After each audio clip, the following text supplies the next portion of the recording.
Porque essa é uma palavra muito comum em nossos dias. Burnout. Burnout é um estado em que a pessoa se encontra de esgotamento profundo pessoal.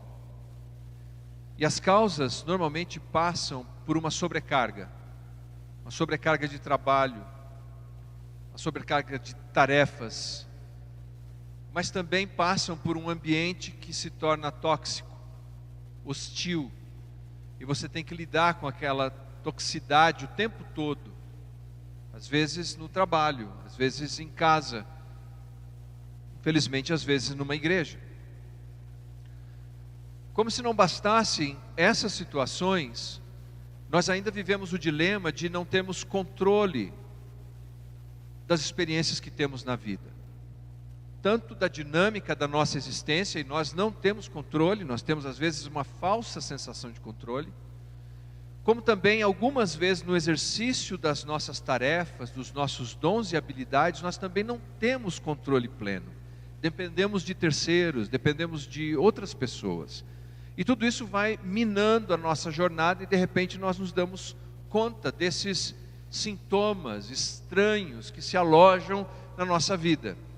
Uma sensação de exaustão permanente.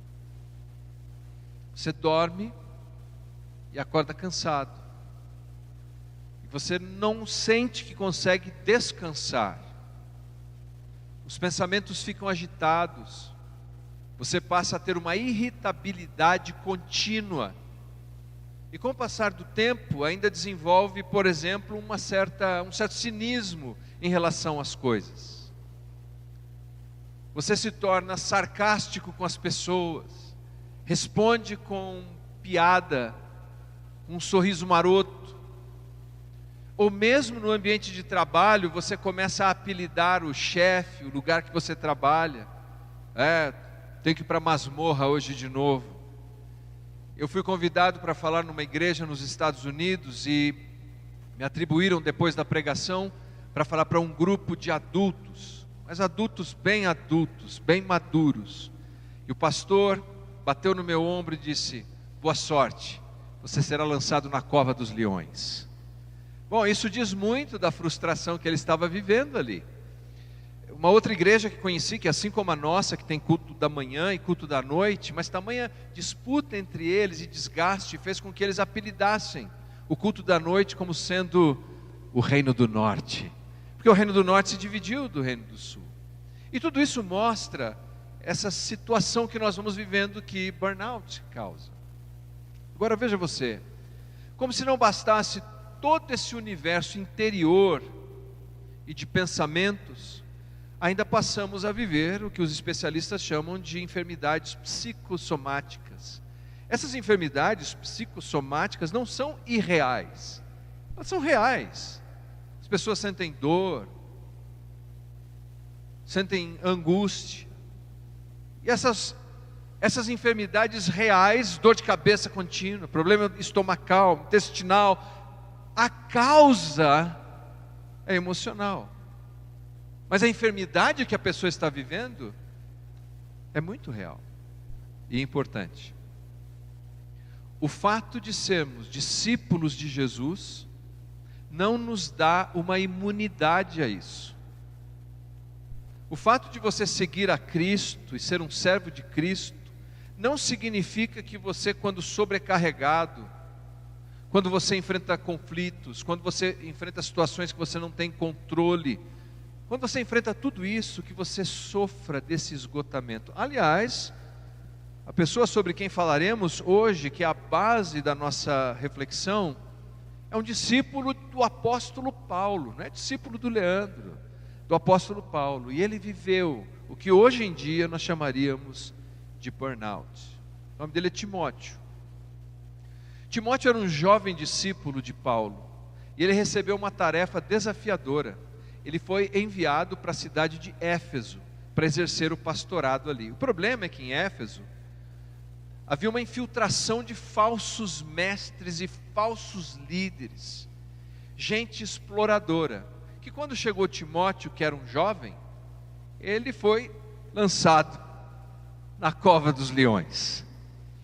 E agora Timóteo tinha que enfrentar toda aquela oposição, e eles passaram a minar, primeiramente, a identidade de Timóteo, desprezando a mocidade dele. Por isso Paulo escreve, nós vamos vendo nas entrelinhas da carta, Paulo diz assim no capítulo 4, versículo 12: não perca a confiança, Timóteo, que ninguém despreze a sua mocidade. Porque é assim que o inimigo usa pessoas que vão nos minando. Quando eu comecei no ministério, muito novo, eu fui ordenado ao ministério, eu tinha 17 anos de idade. Então as pessoas minavam dizendo: o Leandro não é anjo da igreja, ele é o anjinho da igreja. O Leandro não é pastor, ele é pastorzinho na igreja. O Leandro não é pregador, é pregadorzinho. É tudo diminutivo. É claro que aí o tempo passa e o bullying vira. O Leandro é o anjão, mas já está meio ultrapassado. Só vão invertendo a coisa. Paulo disse a Timóteo: ninguém despreze a sua mocidade. Porque esse desprezo estava fazendo o que com Timóteo? Que ele perdesse a confiança no exercício do seu dom e do seu talento.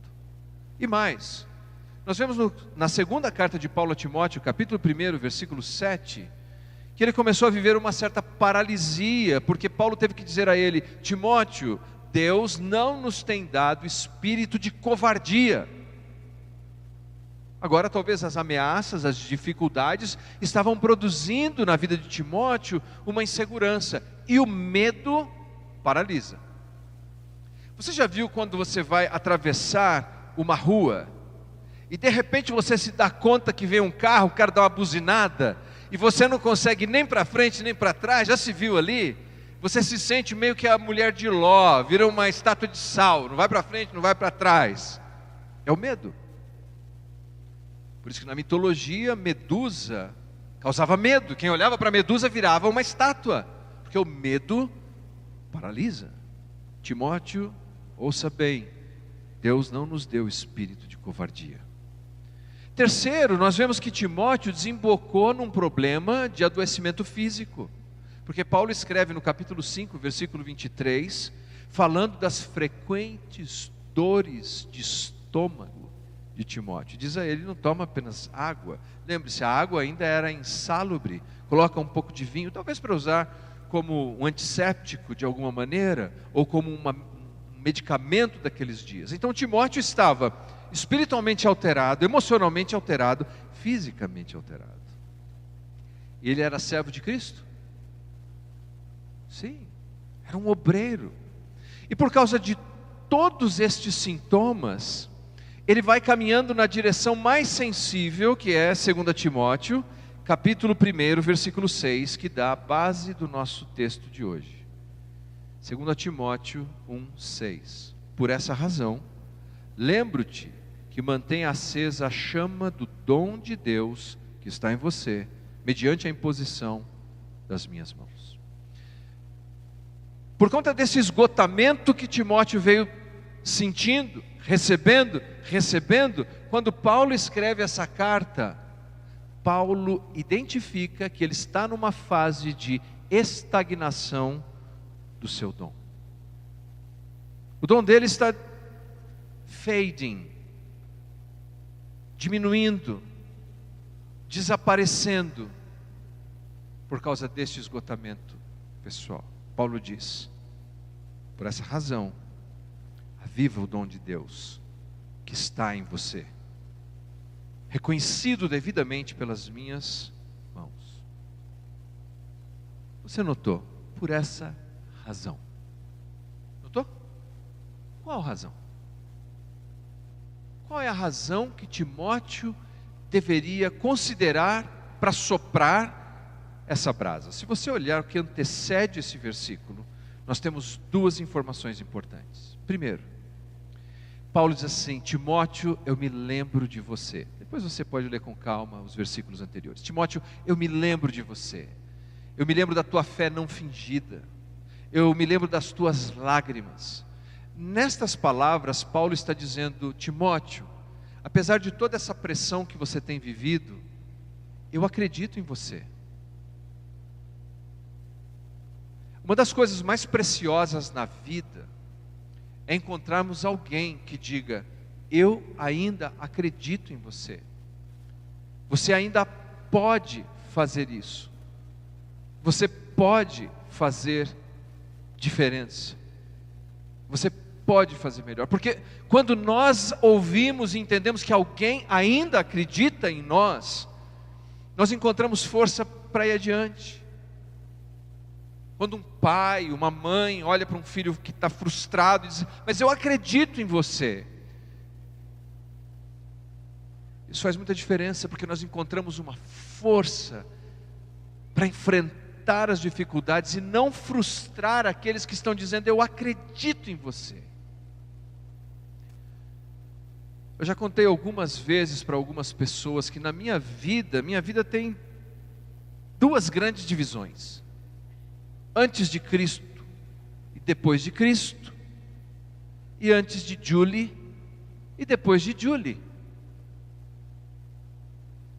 Porque eu nunca vou me esquecer disso, quando nós ainda éramos namorados, começando no relacionamento. O Claudinho, que está aqui na frente com a esposa dele, lembra, eu pastoreava uma pequena igreja em Suzano, cadeirinha de pau, palco balançava, ele lembra. Melissa, Vivaldo e outros, que nos conhecemos há muitos anos. A Júlia foi corajosa demais, e ela falou assim: o que você imagina que será a sua vida para frente? Eu falei: olha, eu não sei, mas eu creio que um dia eu vou pregar em alguns lugares, dar palestra, vou treinar. No próximo encontro, ela me traz uma mala nova. Eu disse: o que significa isso? Que eu sou um mala? Ela falou: também. Não, ela não disse isso.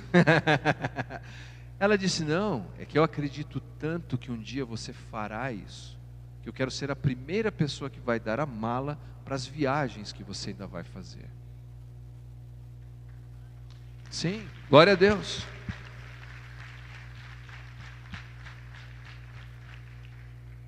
E ao longo da jornada, que não foi nada fácil,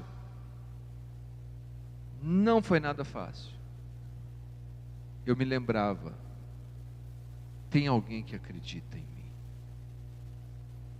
Tem alguém que acredita em mim.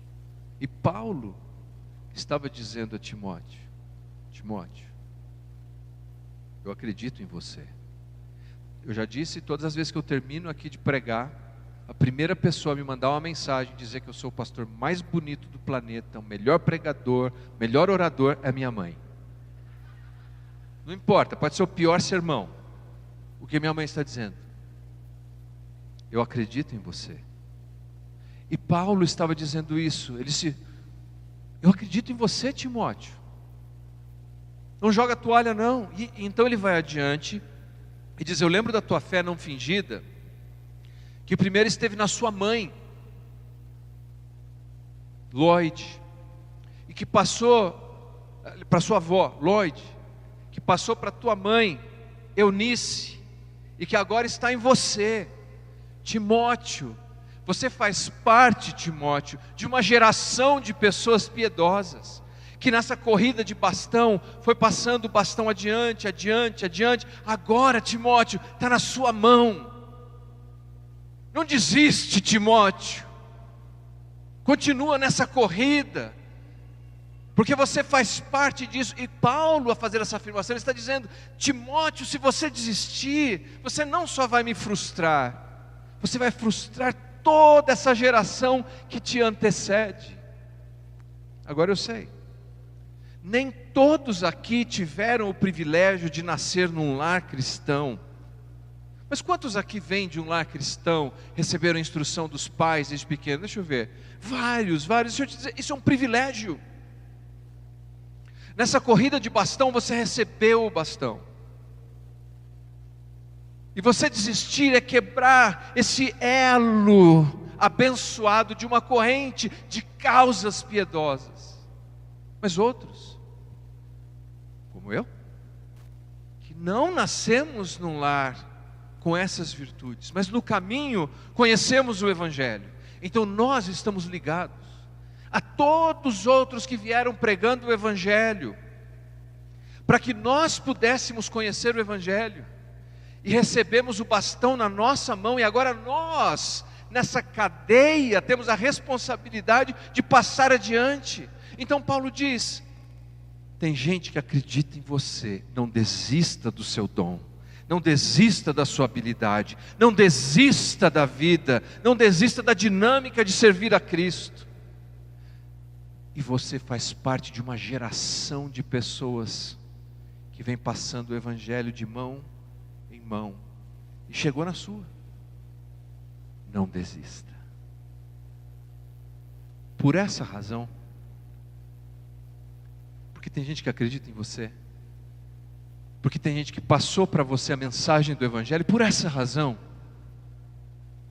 aviva o dom de Deus que está em ti. Aqui estão as nossas lições. Primeiro, relembrar.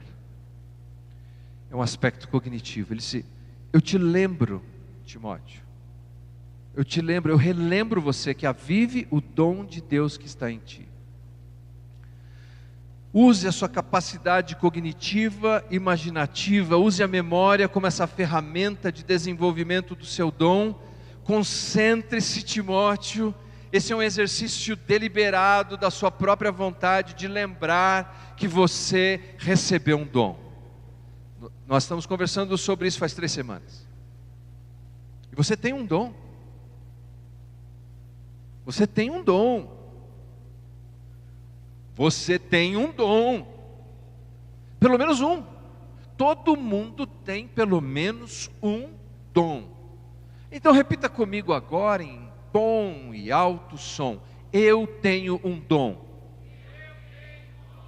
Você tem.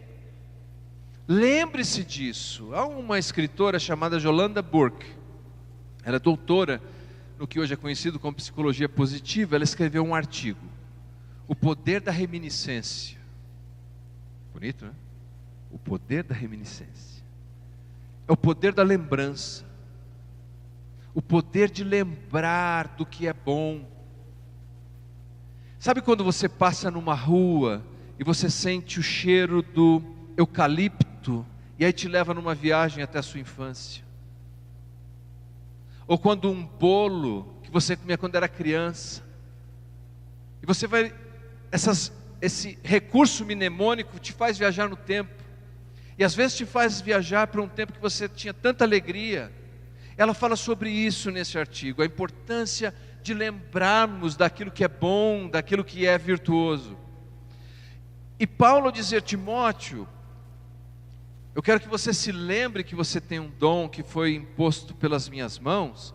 Ele está fazendo um convite a Timóteo, para que ele volte naquele momento, naquela alegria de ter desfrutado e oferecido aquele dom. Eu já aconselhei casais que estavam em crise aguda, porque a vida é dura, é uma solapada, é um golpe do Mike Tyson no fígado muitas vezes, e a pessoa fala: não dá mais. Eu disse assim: vocês têm álbum de fotografia do casamento,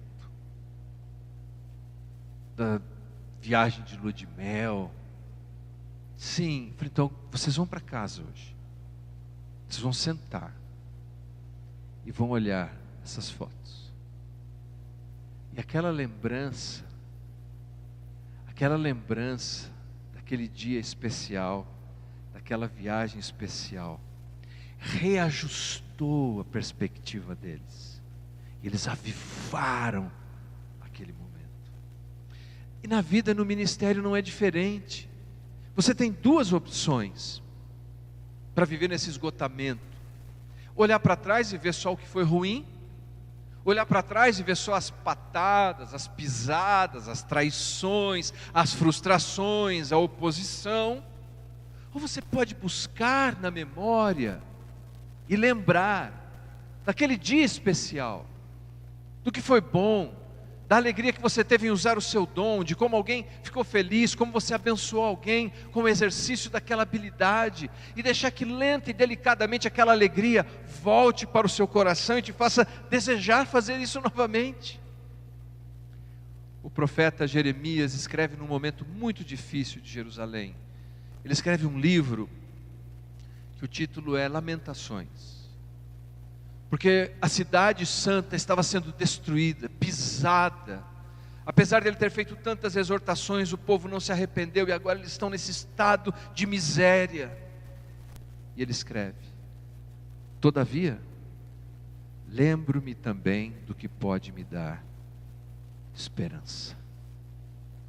Para desenvolvermos nossos dons, para continuarmos servindo, seja onde for, em casa, no trabalho, na vizinhança, na igreja, eu tenho que trazer à memória aquilo que me dá esperança.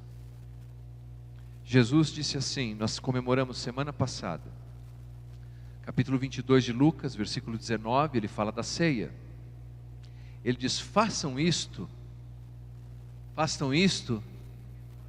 em memória de mim. Não é em memória nem da morte, é em memória de mim, de quem eu sou, de tudo que eu represento, dos sinais e maravilhas, da alegria que eu trago, da satisfação da vida. Faça isso em memória de mim, lembre-se de mim, porque se ninguém mais acredita em você, Jesus ainda acredita, Jesus ainda se interessa.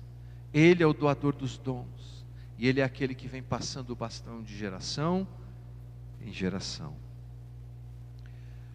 A razão porque muitas vezes nós estamos deixando a chama apagar é porque estamos focando naquilo que apaga a chama. Alguém disse que nós deveríamos ter um arquivo do encorajamento. Guarde todas as mensagens de WhatsApp positivas, apaga as outras. Guarde as fotografias que são preciosas e queridas. Guarde aquilo que te faz lembrar por que um dia você desejou servir. Vamos para o nosso segundo ponto. Paulo fala de responsabilizar. Ele diz assim: por essa razão, Timóteo, eu quero te lembrar que você avive o dom de Deus. Percebem isso? Que você acenda essa chama que está bruxuleante, que está apagando. Aqui é um aspecto volitivo. Se o primeiro é cognitivo, pense, agora o aspecto é volitivo. Você faz. Nós vimos o que? Timóteo tem aqui Paulo dizendo: eu acredito em você, no seu trabalho, no seu dom, reconheço. Paulo diz: mais do que isso, você tem essa tradição de pessoas que passaram nas corridas de bastão, esse comissionamento de fé para você. Só que tem uma coisa, Timóteo: nem Paulo pode avivar o seu dom, nem a sua avó pode avivar o seu dom, nem a sua mãe pode avivar o seu dom. Timóteo, é você que tem que avivar e acender o seu dom. Ninguém pode fazer isso por você. A responsabilidade é sua. Aqui é onde reside o problema. As pessoas, por conta desse burnout, esse esgotamento, essa frustração da vida, elas ficam esperando que alguém, que algum outro venha resolver as suas frustrações, que a igreja de alguma maneira vive lá o seu dom. Mas Paulo diz: não, é você que tem que assumir essa responsabilidade. Você lembra daquela história da mitologia, né? Aquele mito, que é o mito de Ícaro, lembram? Bom, Ícaro, pai dele, Dédalus, era um artesão, recebeu do rei Minos, rei de Creta, a responsabilidade de construir o labirinto. Minotauros, ia ficar preso lá, lembram disso? Mas aí, não sei se o Pix não foi feito corretamente, tem um conflito lá entre Dédalus e Minos. Por causa disso, Dédalus e Ícaro ficam presos no labirinto. Mas o pai é um artesão e tem essa ideia brilhante de fazer asas. Ora, quem não pensaria nisso? Fez asas com cera e penas, lembram? E diz: olha, tá fácil, agora nós vamos sair daqui voando. Mas Ícaro não voa muito alto. Se você voar muito alto, o sol derrete a cera e você cai no mar. Mas Ícaro não voa muito baixo. Se você voar muito baixo, você se enrosca na água, molham as penas e você morre também.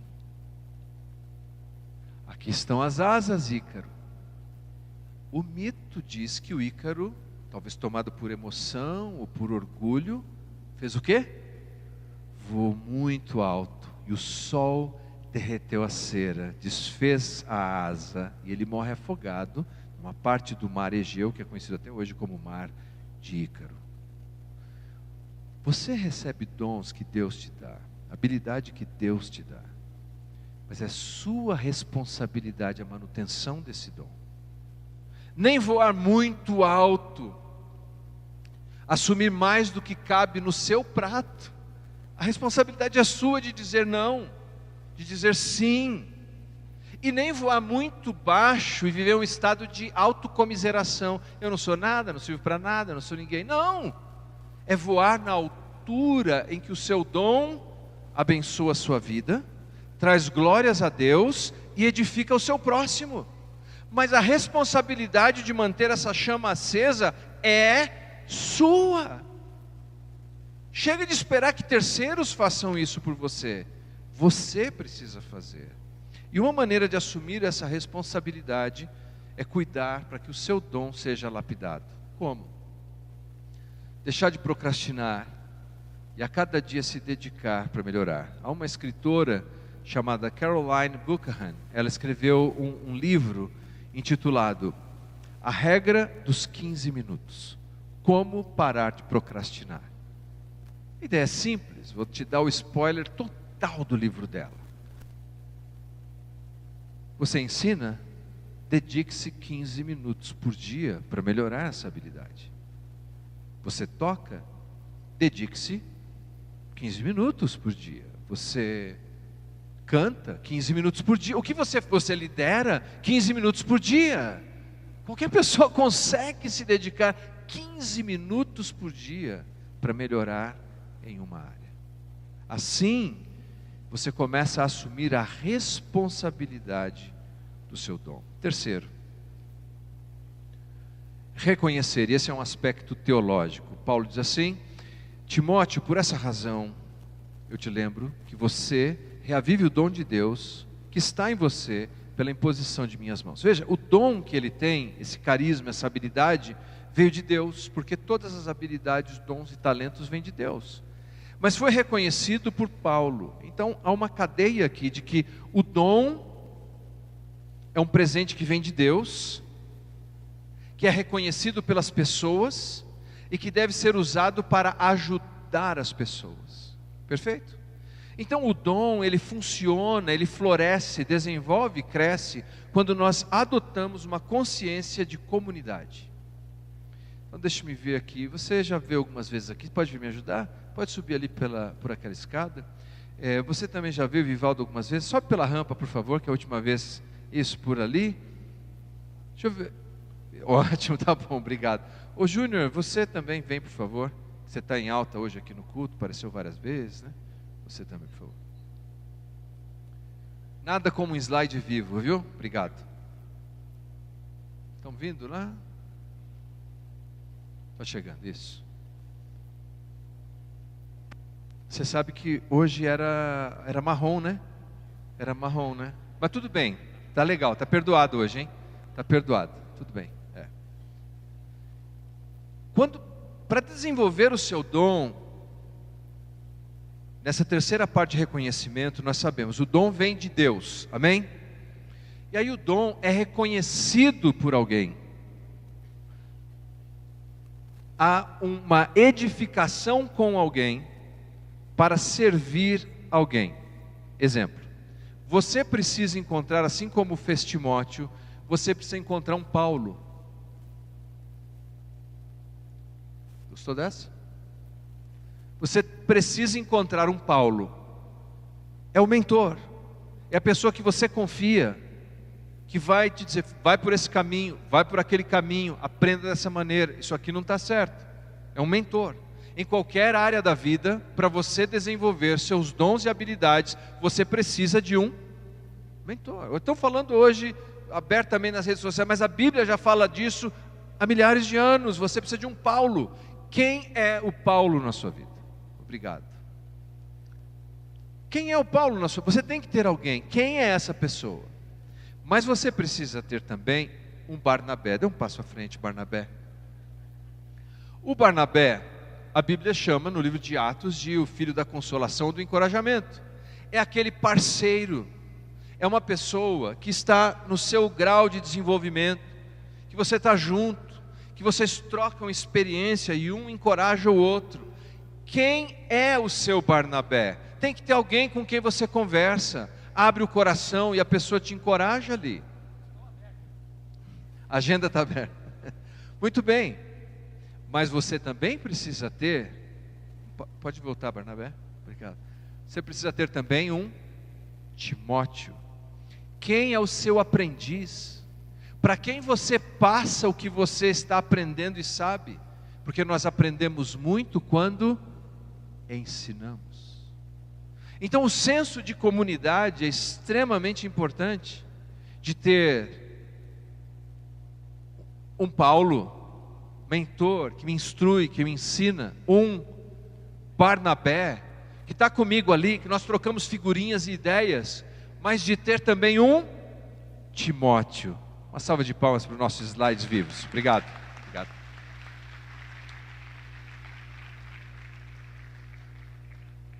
Reconhecendo que o dom vem de Deus, é reconhecido por pessoas para servir pessoas. Todos nós corremos o risco de viver um esgotamento e deixar a chama diminuir. O pastor Wayne Cordeiro foi fundador de uma igreja chamada New Hope. Essa igreja fica no Havaí, uma igreja com milhares de pessoas, e ele foi se dedicando, voando alto demais, não conseguia dizer não às pessoas, e um dia depois de uma conferência num quarto de hotel sozinho, ele caiu aos prantos. Ele chorava copiosamente, e ele entendeu, ele estava totalmente esgotado, ele não tinha mais força nele mesmo, e ele teve que tirar um período sabático, para cuidar da vocação que tinha. Hoje, totalmente recuperado, ele ajuda pessoas a entenderem que nós temos a responsabilidade de cuidar das habilidades que Deus nos deu. Nós precisamos cuidar disso, para que tenhamos condição de continuar servindo ao Senhor. Mas não são apenas maus exemplos. Nós precisamos quebrar essa coisa de entrar no piloto automático. Tem gente que está aqui, que está no piloto automático na vida. Você tem um desencanto, perdeu a curiosidade de aprender, de crescer. Você evita feedback, quando alguém vai te dizer, olha, isso é o fim do mundo. E você está ficando isolado, isolada. E aí a gente vai empurrando a vida e fazendo o mínimo necessário apenas para sobreviver. Deus não quer essa vida para você. Deus quer uma vida dinâmica, que floresça. Porque o Senhor Jesus morreu por você, deu dom a você e acredita que você vai cumprir a sua missão e propósito. Um exemplo positivo é José. No Antigo Testamento, José do Egito passou tantas dificuldades, não passou? Ele foi traído, mentiram, lançaram ele no calabouço, mas você notou que em todos os lugares onde ele ia parar, ele continuava usando o dom dele? E ele entendia, quando ele foi pressionado, ele falou, olha, o que eu faço vem de Deus, não sou eu. Então ele reconhecia, ele lembrava das promessas de Deus na vida dele, ele lembrava. Ele reconhecia que o que ele tinha vinha de Deus, era reconhecido pelas pessoas e era para serviço das pessoas. E terceiro, este homem tinha plenamente na sua vida essa certeza teológica, de que ele poderia servir mais pessoas. E ele fez isso. Salvou na época o Egito e salvou toda a sua família. Vocês têm dom. Vocês têm dom. Não fiquem tristes, vocês também têm dom. Vocês têm dom, habilidades. Não deixe essa chama apagar.